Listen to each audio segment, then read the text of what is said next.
एक सत्संग के दौरान साधक ने रमण महर्षि से पूछा है कि सुरति का क्या अर्थ होता है।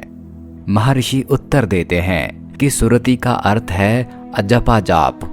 सुरति का अर्थ है याद करनी ना पड़े, अपने आप ही याद बनी रहे।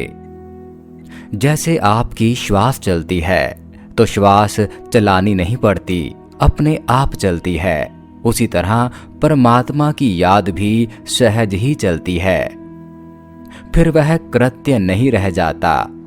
हम भुलाना भी चाहें तो भुला ना सकें, हम विस्मरण भी करना चाहें तो कोई उपाय ना मिले। श्वास श्वास में बस वही समा जाए, हमारी सहज भाव दशा वही बन जाए, ऐसा अर्थ होता है सुरति का। ये जो हमारा मन है, इस मन का एक नियम है कि एक साथ मन दो काम नहीं कर सकता। अगर धन की सोचोगे तो ध्यान चूक जाएगा, ध्यान की सोचोगे धन भूल जाएगा, घर की सोचोगे बाजार भूल जाएगा, बाजार की सोचोगे घर भूल जाएगा। मन एक साथ दो काम कर ही नहीं सकता। लेकिन यह मन तो 1000 कामों में उलझा हुआ है, एक काम से दूसरा, दूसरे से तीसरा।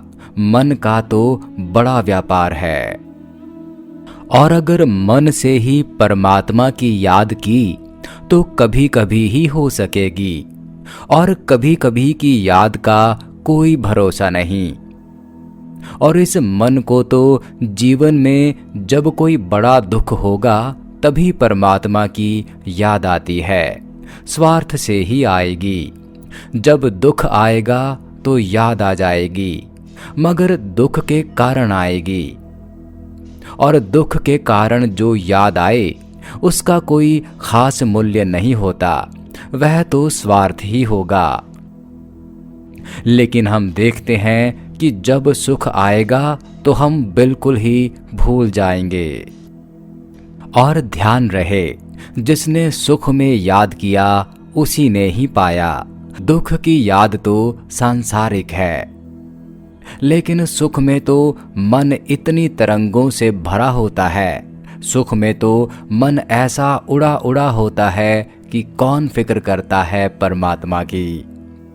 सुख में तो मन इतना उलझा होता है 1000 बातों में कि उनसे निकलना मुश्किल होता है।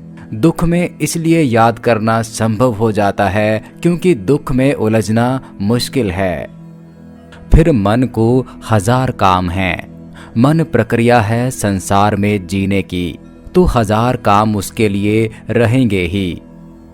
रास्ते से गुजर रहे होगे तो घर के किसी कार्य की याद आएगी, राह में चलते चलते सगे संबंधियों को याद करोगे, और भी 1000 बातें याद आएंगी।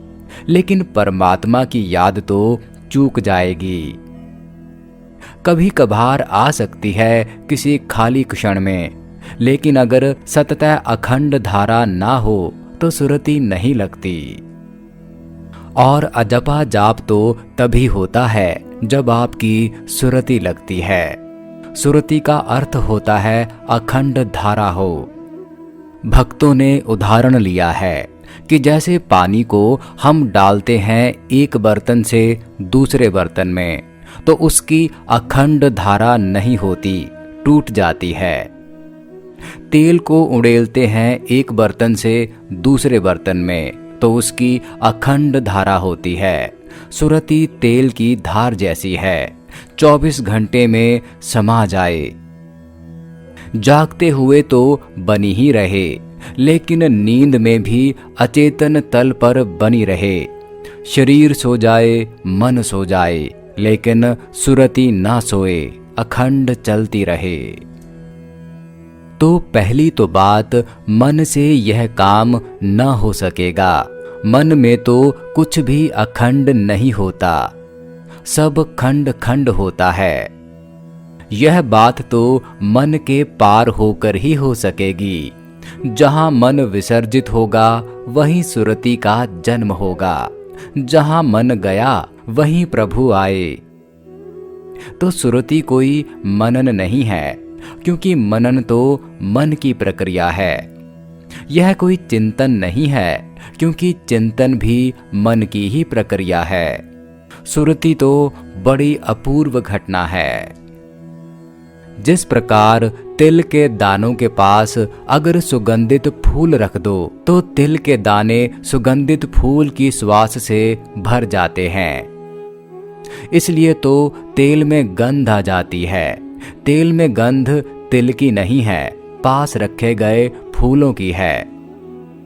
जहां हम जो कर सकते थे, प्रार्थना कर सकते थे, पूजा कर सकते थे, भजन कर सकते थे, नाच सकते थे, हम जो कर सकते थे हमने सब कर लिया।